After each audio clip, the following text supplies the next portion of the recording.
Ayaw mag-run ako dito?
Father, in the name of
Magandang umaga po sa ating lahat.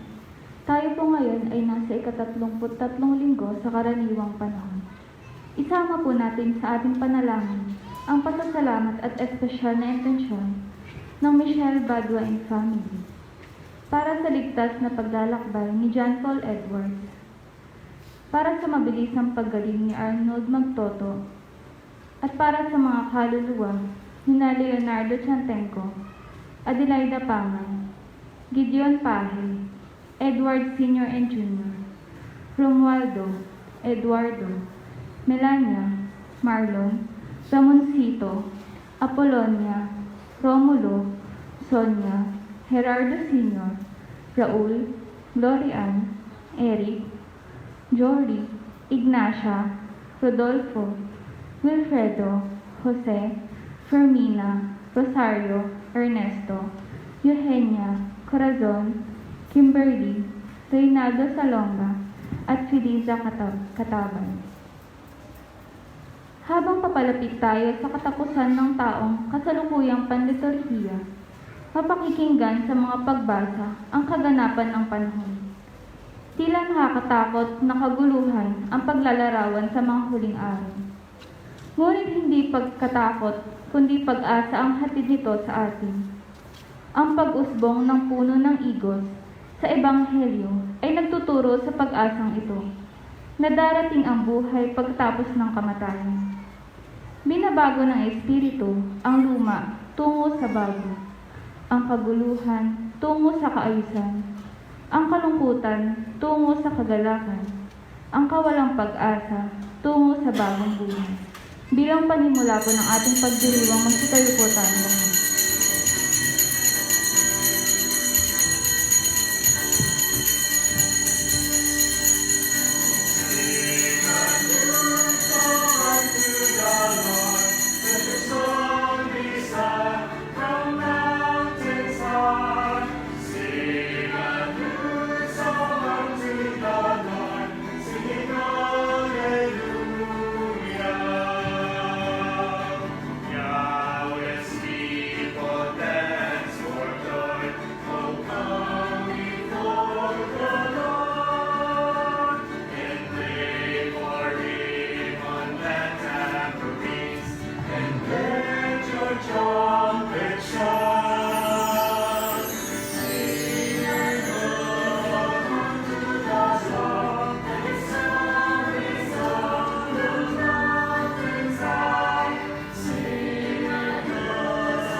Sa ngalan ng Ama at Anak ng Espiritu Santo, Amen. sumainyo ang Panginoon. At sumainyo. Mga kapatid, tayo ay nasa 33 linggo sa karaniwang panahon.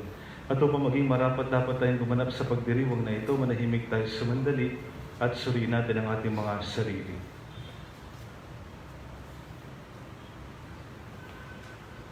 Panginoon, kami nagkasala sa iyo.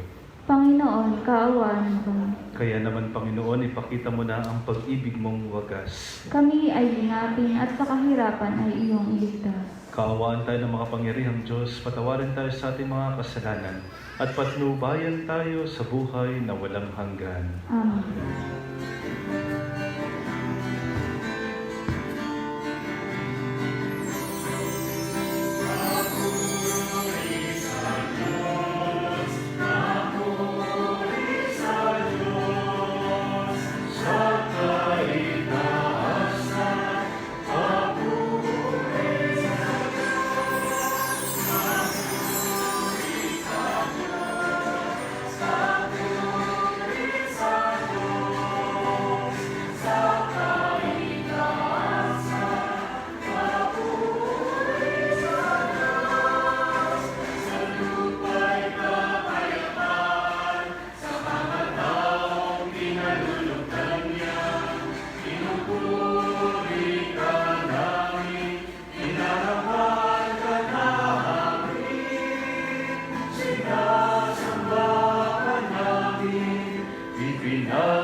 Manalangin tayo.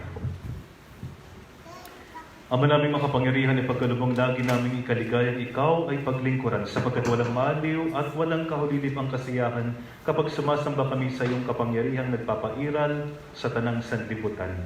Sa pamagitan ni Jesucristo kasama ng Espiritu Santo, magpasawalang hanggan. Amen. Magsiupo po ang lahat at makinig sa pagpapahayag ng salita ng Diyos. Sa unang pagbasa, pinibigyan ni Propeta Daniel ng pag-asa ang mga Hudyong dumaranas ng pagkaalipin sa kamay ng mga banyagan. Mamamagitan ang Diyos at wawakasan ang kanilang pagdurusa. Sisimulan ang pagliligtas at pagluluwalhati sa kanyang bayan. Pagbasa mula sa aklat ni Propeta Daniel. Sa pagkakataong yaon, darating si Miguel, ang makapangyarihang bantay ng bansang Israel.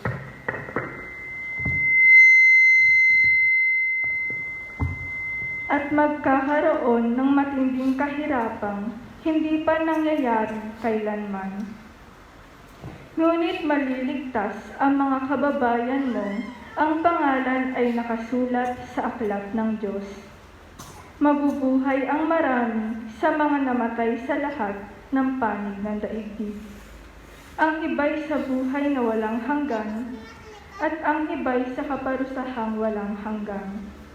At yaong may pagkaunawa at umakay sa marami tungo sa kabutihan, ay magnilingning na parang tala sa kalangitan magpakailanman. Ang salita ng Diyos. Salamat sa Diyos. Diyos ko, ang aking dalangin, ako'y iyong tangkilikin. Diyos ko, ang aking dalangin, ako'y iyong tangkilikin. Ikaw lamang, Panginoon, ang lahat sa aking buhay. Ako'y iyong tinutugon sa lahat kong kailangan. Ang biyayang kaloob mo ay kahanga-hangang tunay.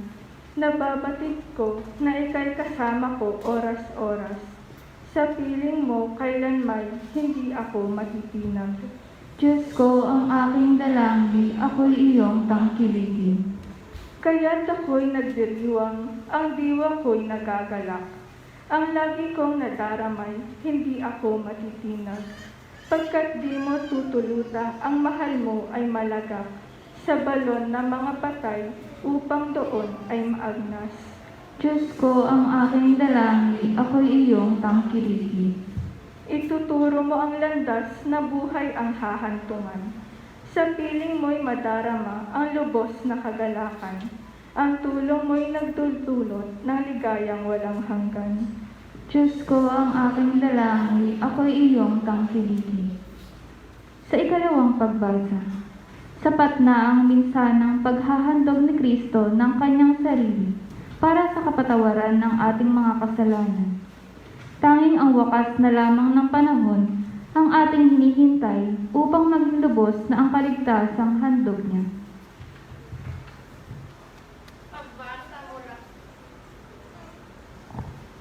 Pagbasa mula sa sulat sa mga Hebreo. Bawat saserdote ay nakatayong naglilingkod araw-araw at naghahandog na iyon at iyon ding mga hain. Subalit hindi makapapawi ng kasalanan ang mga hain iyon. Ngunit si Kristo ay minsan lamang naghandog dahil sa mga kasalanan at iyo'y sapat na. Pagkatapos, lumuklok siya sa kanan ng Diyos at naghintay siya roon hanggang sa lubusang pasukuin sa kanya ng Diyos ang kanyang mga kaaway. Sa makatwid, sa pamamagitan ng isa lamang paghahandog, ay kanyang pinapaging banal, magpakailanman ang mga nilinis niya. Sapagkat ipinatawad na ng mga kasalanan, hindi na kailangan pang maghandog dahil sa kasalanan. Ang salita ng Diyos. Salamat sa Diyos. Magsitayo po tayo.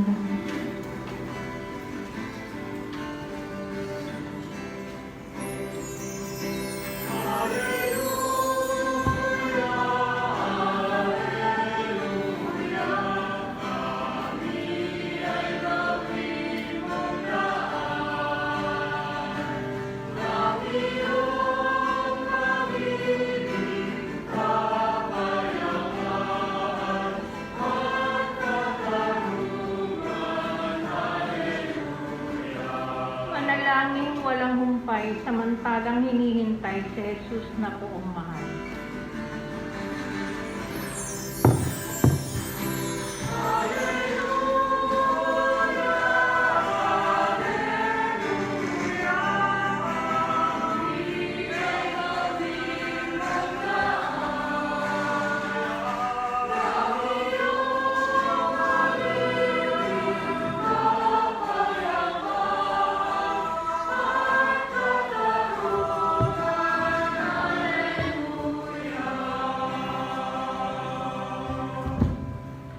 Sumainyo ang Panginoon.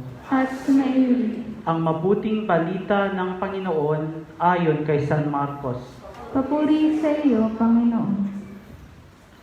Noong panahong iyon, sinabi ni Jesus sa kanyang mga alagad, sa araw na iyon, pagkatapos ng mga napakalaking kapighatian, magdidilim ang araw, hindi magliliwanag ang buwan.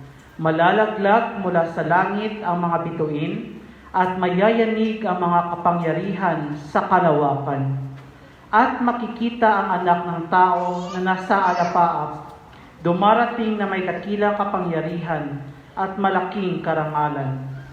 Susuguin niya kanyang mga anghel sa apat na panig ng daigdig at titipunin nila ang mga hinirang ng Diyos mula sa lahat ng dako. Unawain ninyo ang aral mula sa puno ng igos. Kapag sumisipot na ang mga dahon sa sanga nito, alam ninyong malapit na ang tag-araw. Gayon din naman, Kapag nakita ninyong nangyayari na ang mga bagay na ito, malalaman ninyong malapit na ang panahon ng pagpariton niya. Nagsisimula na. Tandaan ninyo, magaganap ang mga bagay na ito bago mamamatay ang mga taong nabubuhay ngayon. Mawawala ang langit at ang lupa, ngunit ang mga salita ko'y hindi magkakabula. Ngunit walang nakakaalam ng araw o oras ng pagsapit niyon, kahit ang mga anghel sa langit o ang anak aman. Ang Ama lamang ang nakakaalam nito. Ang mabuting balita ng Panginoon. Pinupuri ka namin, Panginoong Hesukristo. Magandang umaga po sa inyong lahat.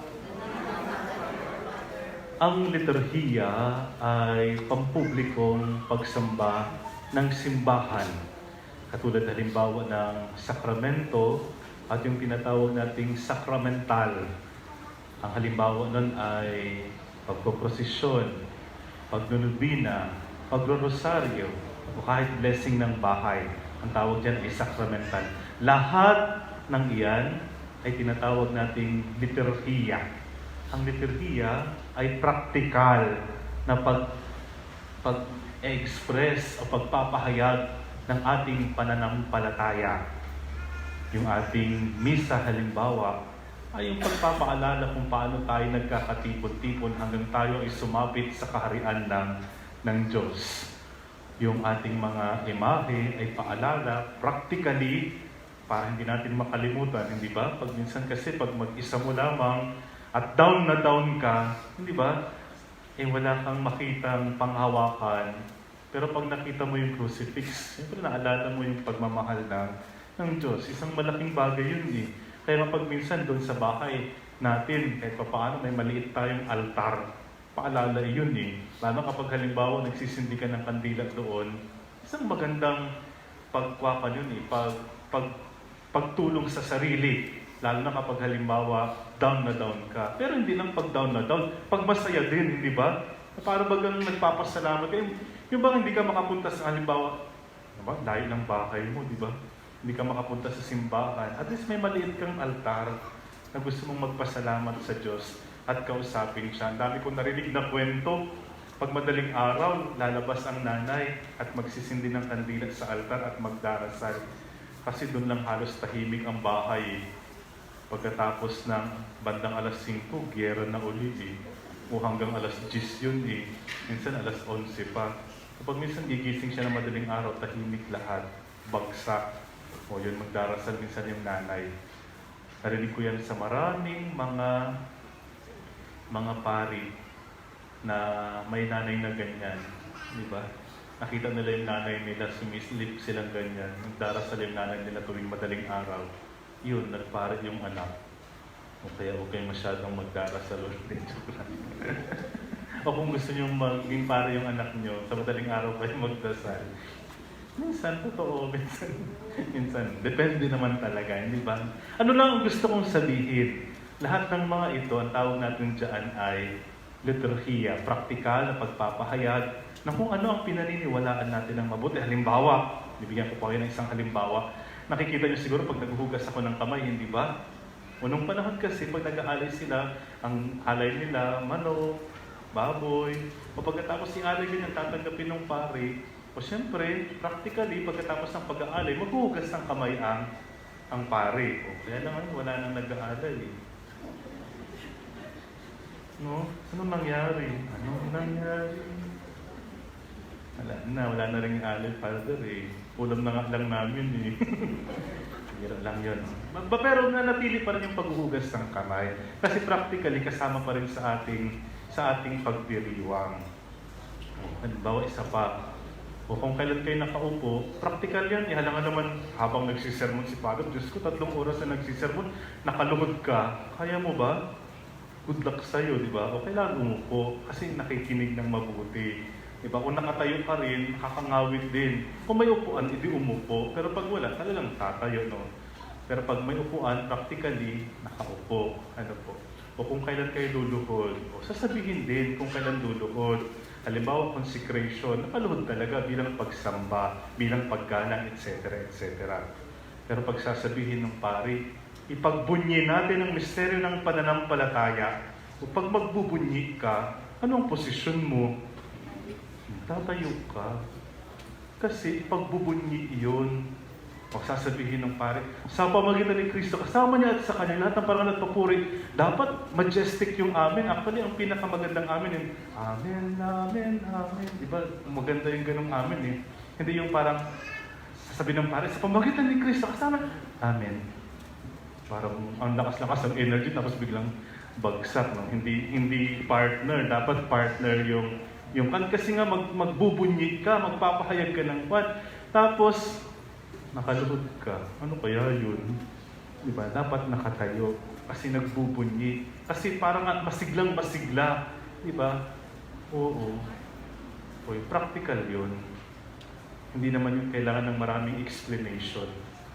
Practical lang. Kasi yung ating pagdiriwang, practical din. Kasi si Jesus, ang sinabi niya, ito ang aking katawan. Practical yun.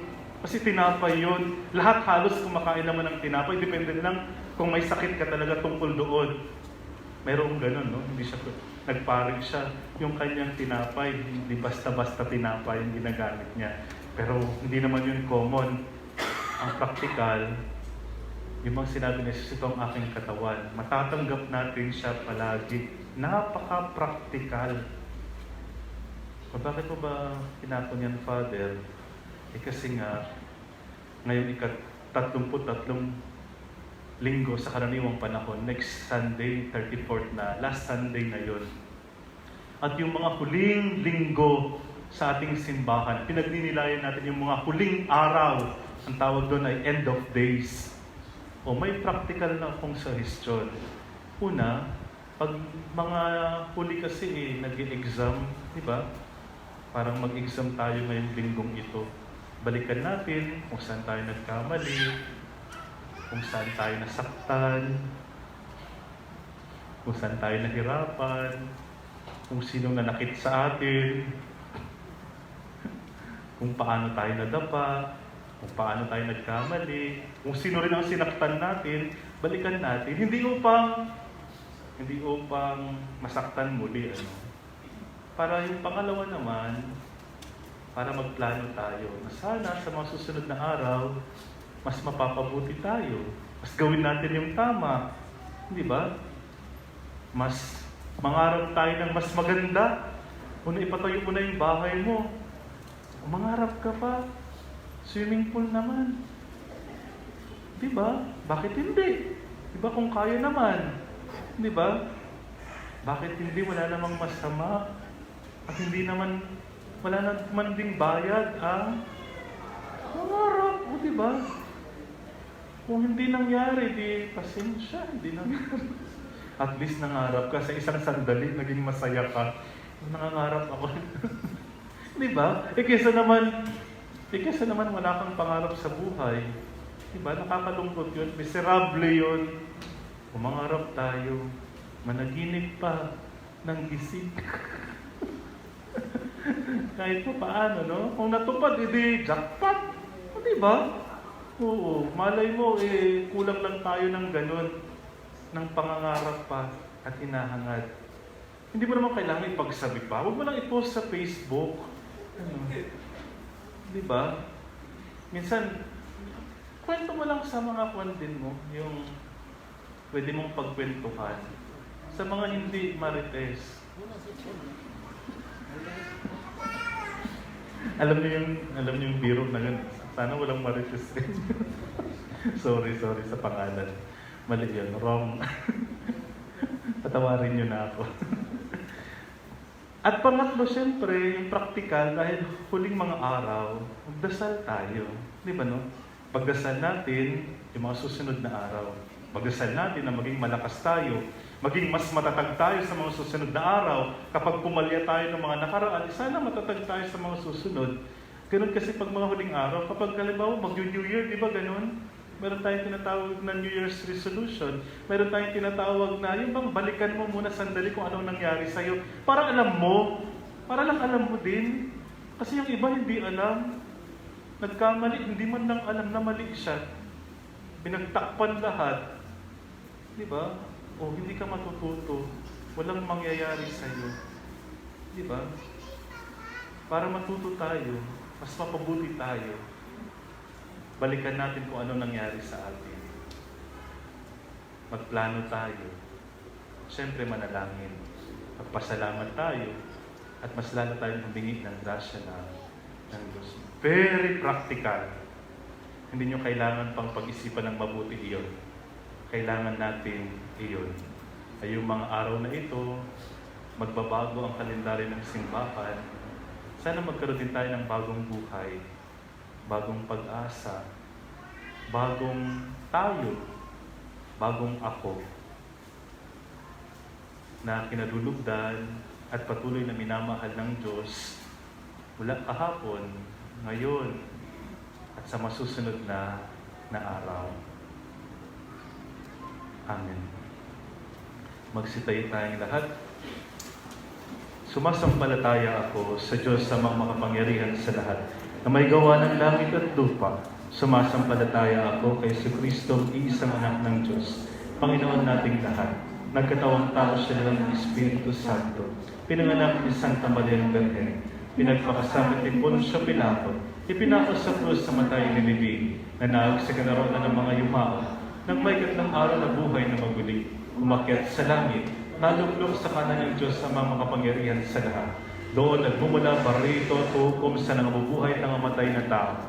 Sumasampalataya naman ako sa Diyos Espiritu Santo, sa banal na simbahang Katolika, sa kasamahan ng mga banal, sa kapatawaran ng mga kasalanan, sa pagkabuhay na maguli ng amatay na tao, at sa buhay na walang hanggan. Amen.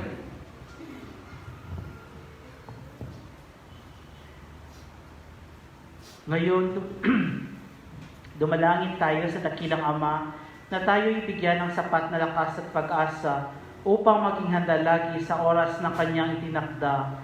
Manalangin tayo at ang ating tugon, Panginoon, dinggin mo kami. Panginoon, dinggin mo kami.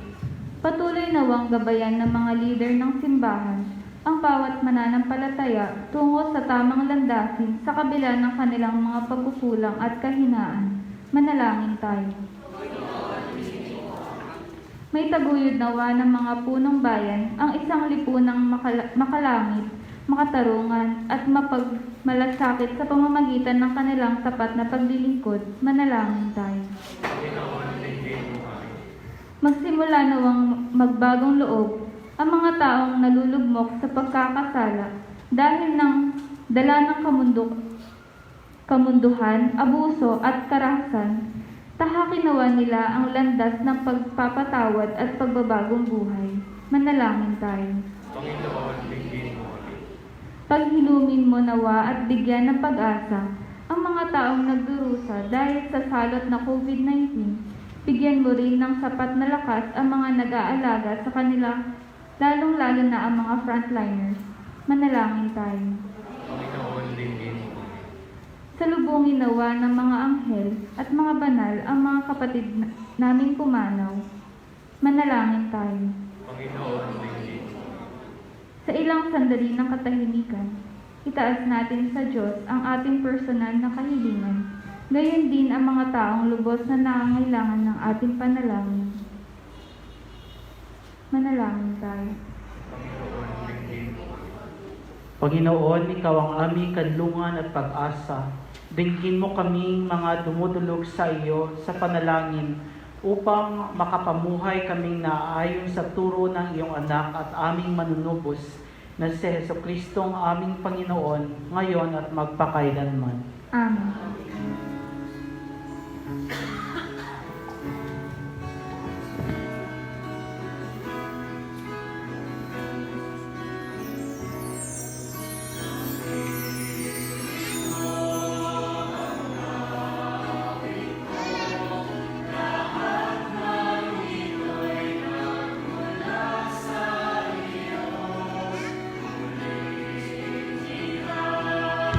Magsiupo po ang lahat.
Manalangin kayo mga kapatid upang paghahain natin ay kadugdan ng Diyos sa mga makapangyarihan. Tanggapin nawa ng Panginoon itong paghahain sa iyong mga kamay, sa kapurihan niya at karangalan sa ating kapakinabangan at sa buong sambayanan ng ganun. Ama naming lumikha, ipagkaloob mo ang iyong masintahing pagtingin sa aming mga alay upang ang kagandahang loob mo ay aming makamtan. At ang bunga ng walang hanggang pag-iral ay aming mapakinabangan sa pamagitan ng Jesucristo kasama ng Espiritu Santo, magpasawalang hanggan. Amen. Sumainyo ang Panginoon. At sumayin, Itaas sa Diyos ang iyong puso at diwa. tinaas na namin sa Panginoon. Pasalamatan natin ang Panginoong ating Diyos. Marapat na siya ay pasalamat. Ama naming makapangyarihan, tunay ang marapat na ikaw ay aming pasalamatan sa pamagitan ng Jesucristo ng aming Panginoon. Sa dakilang pagtubos niya sa amin, ang kasalanan at kamatayan ay aming pasanin, ay binalikat niya upang kami palayan at maitampok sa iyong lulingning. Siya ang nagtanghal sa amin bilang diping hinirang, pari at haring lingkod sa iyong kamahalan. Mula sa kadiliman kami ay iyong tinawag upang makasapit sa iyong liwanag, bilang iyong angkang may tungkuling maglahad ng iyong dakilang pag-ibig sa lahat. Kaya kaisa ng mga anghel nagsisaot ng papuri sa iyo, nang walang humpay sa kalangitan, kami nagbubunyi sa iyong kadakilaan.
Ama naming banal, ikaw ang mukha ng tanang kabanalan, kahit sa pamagitan ng Espiritu, ang banal ang mga kaloob na ito, upang para sa amin maging katawan at dugo ng aming Panginoong Jesucristo. Bago niya pinagtiis ang kusang loob na maging handog, ginawa kanya ang tinapay. Pinasalamatan kanya, pinaghati-hati niya yon, inabot sa kanyang malagad at sinabi, tanggapin niyong lahat ito at kanin, ito ang aking katawan na ihahandog para sa inyo.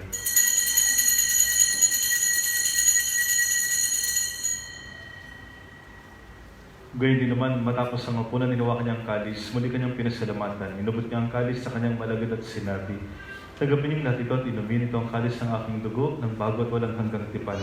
Ang aking dugo ay bubuhos para sa inyo at para sa lahat. Sa ikapagpapatawad ng mga kasalanan, gawin niyo ito sa pag-alaala sa akin.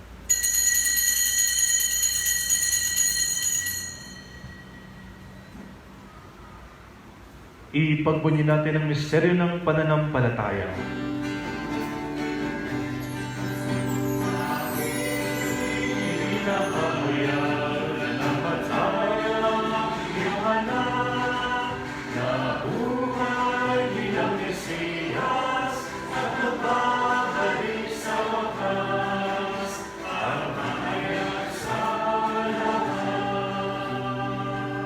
Ang mga ginagawa namin ngayon pag-alaala sa pagkamatay at muling pagkabuhay ng iyong anak na tinialay namin sa iyo, tinapon na nagbibigay buhay ng kalis na nagkapadog ng kaligtasan. Kami nagpapasalamat dahil kami yung minarapat na tumayo sa harap mo para maglingkod sa iyo. Isinasamo namin kami magsalo-salo sa katawan at dugo ni Kristo ay mabuklod sa pagkakaisa sa pamagitan ng Espiritu Santo. Amaling apin mong simbahang naganap sa buong daigdig. Puspusin mo kami sa pag-ibig kaisa ni Francisco na aming Papa, ni Bartolome na aming Obispo at ng Tanang Kaparian. Anlahan mo rin ang mga kapatid naming nahimlay na may pag-asang sila'y muling mabubuhay, gayon din lahat ng mga pumanaw. Kaawaan mo sila at patuloyin sa iyong kalunagan. Kaawaan mo at pagitapatin kaming lahat na makasalo sa iyong buhay na walang wakas. Kaysa ng mahal na Birheng Maria, Ina ng Diyos, ni San Jose na kanyang tapat na esposo, kaysa ng mga apostol at lahat ng mga banal na namuhay dito sa daigdig ng kalugod-dugod sa iyo, maipagdiwang nawa namin ang pagpupuri sa kararangal mo sa pamagitan ng anak na aming Panginoong Jesucristo. Sa pamagitan ni Kristo, kasama niya at sa Kanya, ang lahat ng parangal at papuri ay sa iyo, Diyos sa mga kapangyarihan, kasama ng Espiritu Santo, magpasawalang hanggan.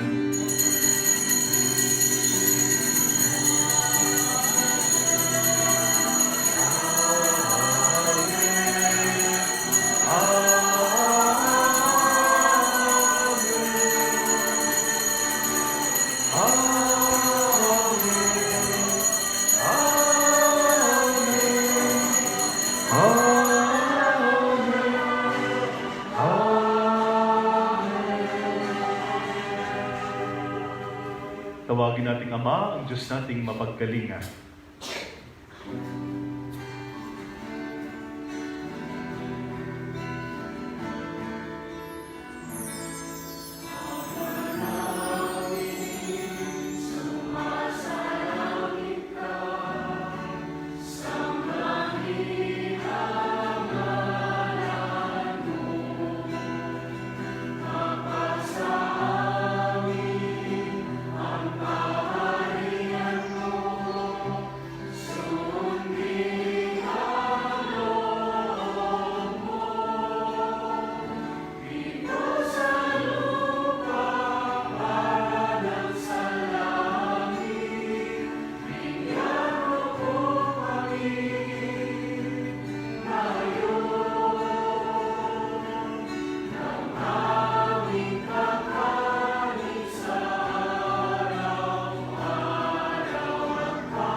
Hinihiling namin kami Diyos sa lahat ng masama, pagkaluban ng kapayapaan araw-araw, iligtas sa kasalanan, at tiliyo sa lahat ng kapahamakan. Samantalang aming pinananabikan ang dakilang araw ng pagkapahayag ng tagapagligtas naming si Jesucristo. Sapagkat iyo ang kaharian at ang kapangyarihan at ang kapurihan magpakailanman. Amen. Panginoong Jesucristo, sinabi mo sa iyong mga apostol, kapayapaan ang iniwan ko sa inyo, ang aking kapayapaan ang binibigay ko sa inyo. Tunghayan mo ang aming pananampalataya at huwag ang aming maraming pagkakasala.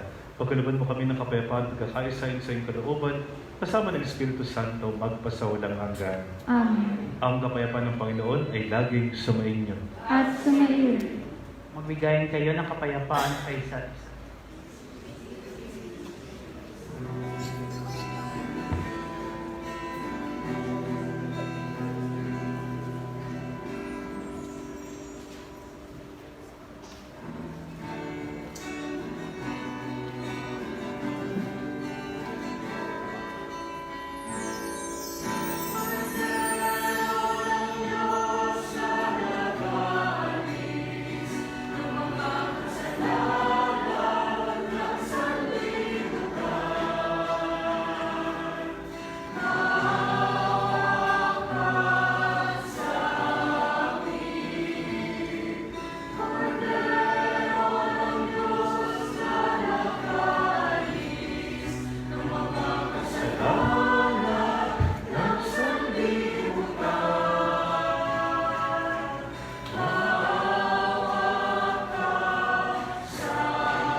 Narito si Jesus, ang kordero ng Diyos na nag-aalis ng mga kasalanan ng sanlibutan.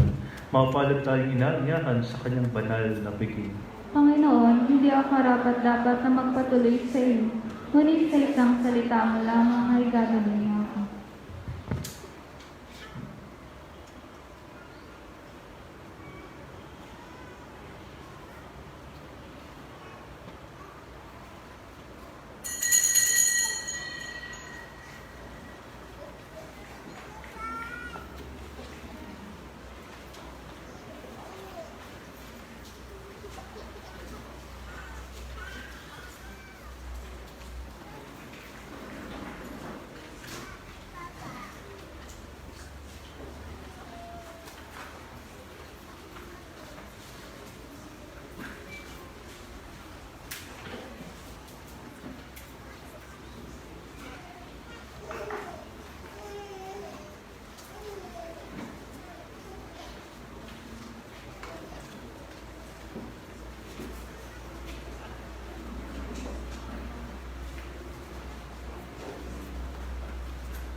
Manalangin tayo.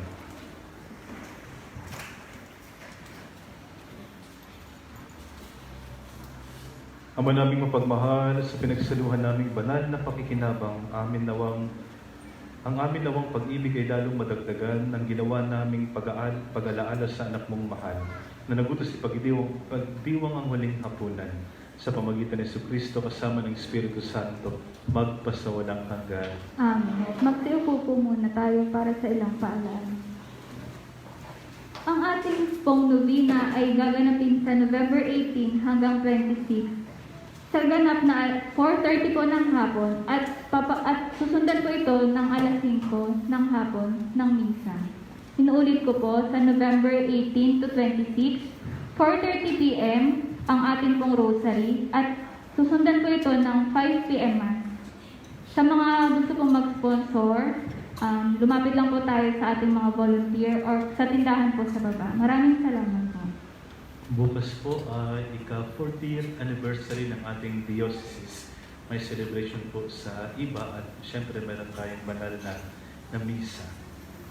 Muli po, 40th anniversary po ng ating diocese. Magsitay na po tayong lahat. At magpasalamat tayo sa Diyos sa lahat ng biyayang ating natanggap sa nagdaang linggo.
Sumainyo ang Panginoon. At sumayin. At pagpalain kayo ng mga pangyarihan Diyos ng Ama at ng Anak at ng Espiritu Santo. Amen. Tapos na po ang ating misa, humayo kayong taglay ang pag-ibig upang ang Diyos ay mahalin at paglingkuran. Salamat sa Diyos.